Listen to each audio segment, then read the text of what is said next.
చక్రాలు లేవు కదా, విష్ణు అయితే శంఖ చక్రాలు ఉండవు, దీనికి లేవు కదా. నిజమే, ఎందుకు లేవంటే అదిగో వాడి పైన తండ్రి గారు తీసుకున్నారు కనుక ఆయనకి శంఖ చక్రాలు లేవయా. అంచేత ఆయన సాక్షాత్తు లక్ష్మీపతి, శ్రీయపతి, శ్రీమన్నారాయణుడే, శ్రీనివాసుడే. ఇది డిసైడ్ చేసినా అందరూ ఒప్పుకోలేదు. మేము ఒప్పుకోమంటే రాజుగారు అడిగారు, అయ్యా రామానుజుల వారు మీకు చెప్పింది బాగుంది కానీ దీన్ని నిరూపిస్తే బాగుంటుందండి. ఓకే, ఎలా నిరూపిద్దాం? అన్ని దేవతలకి సంబంధించిన ఆయుధాలన్నీ పెడదాం, రాత్రి పూట తలుపులు తాళాలు వేసేద్దాం, మర్నాడు పొద్దున స్వామికి మేల్కొలుపు పాడినప్పుడు ఆయన ఏది తీసుకుంటే ఆయన అది.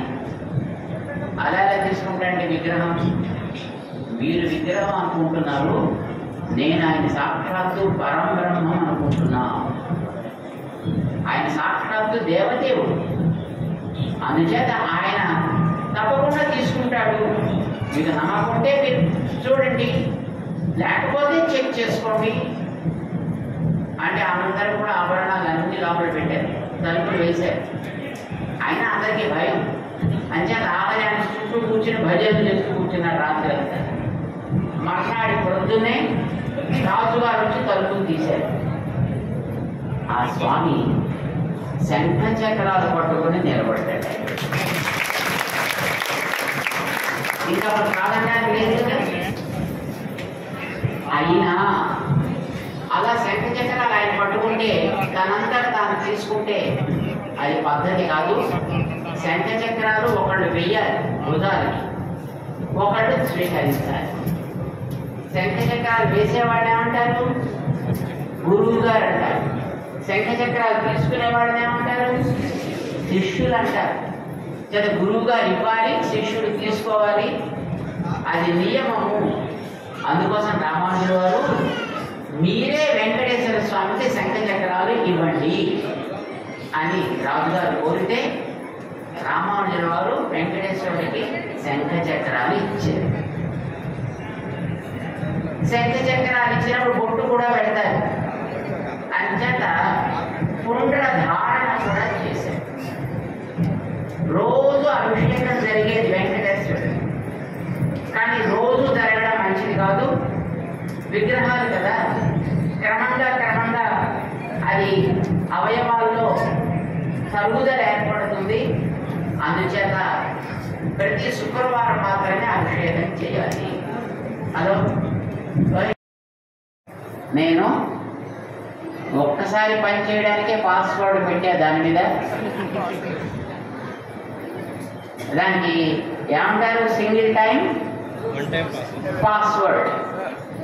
అది పెట్టి నీకు ఇచ్చానయా, అంచేత నువ్వు తర్వాత తీసుకున్నా అదేం పెద్ద నీకు పని చేయదు. అలా కాదులే, పని చెప్పినా నేను దాన్ని నా దగ్గర అట్టే పెట్టుకుంటానులే. పెట్టుకో, నువ్వు పెట్టుకున్నా నీకైతే పని చేయదు. కానీ దీన్ని నువ్వు తీసుకున్నట్టయితే నాకు వచ్చే కాలంలో మళ్ళీ నా భక్తులు నాకు శంఖ చక్రాలు ఇస్తారు, కావాలంటే పెట్టుకో అన్నాడే. పెట్టుకున్నాడు, కానీ ఇప్పటిదాకా ఆయనకి అదేం పని చేయాల. మీలో తిరుపతి ఎంతమంది వెళ్ళారు? అబ్బో, మరి ఆ శంఖ చక్రాల పైన కొండ మీద ఎప్పటికీ ఉన్నది చూశారు అక్కడ? చూడండి, ఈసారి వెళ్ళినప్పుడు చూడండి, అక్కడ శిలా తోరణం అని ఒకటి ఉంది కొండ మీద. తెలిసినా తెలీదా మీరు? వెళ్ళి చూడండి ఈసారి. శిలా తోరణం అంటారు. ఆ శిలా తోరణం పక్కన పెద్ద పెద్ద ఆకృతిలో శంఖ చక్రాలు ఇప్పటికీ ఉన్నాయి, కానీ ఉపయోగం లేదు. 2000 ఎకరాలకి ఎంత రావాలి దేవుడికి ఆస్తి? మినిమం 4 కోట్లు రావాలి ఏడాది. 4 కోట్లు వస్తే దేవుడికి ఎన్ని పనులు చేయొచ్చు? ఈ ప్రాంతాన్ని ఎంత బాగా డెవలప్ చేయొచ్చు. కానీ ఏం చేస్తాం? అది వీళ్ళు వాళ్ళు ఆక్రమించుకుని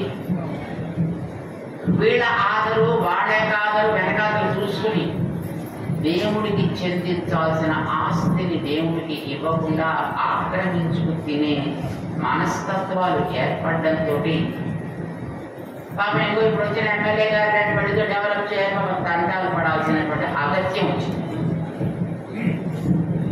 లేకపోతే దేవుడికి లోటు ఏమిటండి? 2000 ఎకరాలు ఉంటాయి.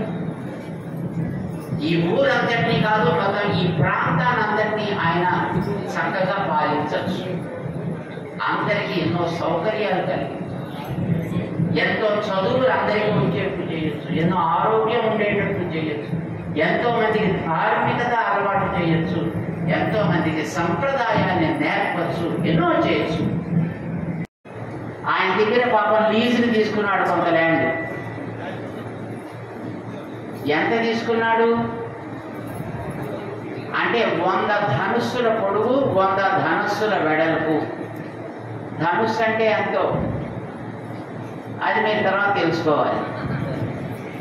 100 ధనుస్సుల పొడుగు, 100 ధనుస్సుల వెడల్పు ఉండేటటువంటి ల్యాండ్ నాకు లీజుకి కావాలయా అని అడిగాడు. అయ్యో పాప ఎవరో కుర్రాడు బాగున్నాడు, గొంతులా ఉన్నాడు, జబర్దస్తిగా ఆక్రమించుకోకుండా అడిగి తీసుకుంటున్నాడు, మంచిది, పోనీ ఇద్దాము అని ఇచ్చాడు. వెంకటేశ్వర స్వామికి అవకాశం ఇచ్చాడు కనుక ఇప్పుడు ఈవేళ ఆయన మొత్తం ఆ కొండలన్నింటినీ పాలిస్తున్నాడు. ఎవరి వల్ల? వరాహస్వామి ఇచ్చిన పర్మిషన్ వల్ల. దానికి సొంతదారు ఎవరెంతకని? వరాహస్వామి, వెంకటేశ్వర స్వామి దానికి లీజు వెళ్ళినటువంటి వ్యక్తి. అర్థమైందా? అలా వచ్చినప్పుడు ఆయనకి అక్కడ ఆ లీజుకి ఇచ్చిన ల్యాండ్లో గుడి కట్టించాడు తొండమాన్ చక్రవర్తి అనేటటువంటి పెద్ద మనిషి.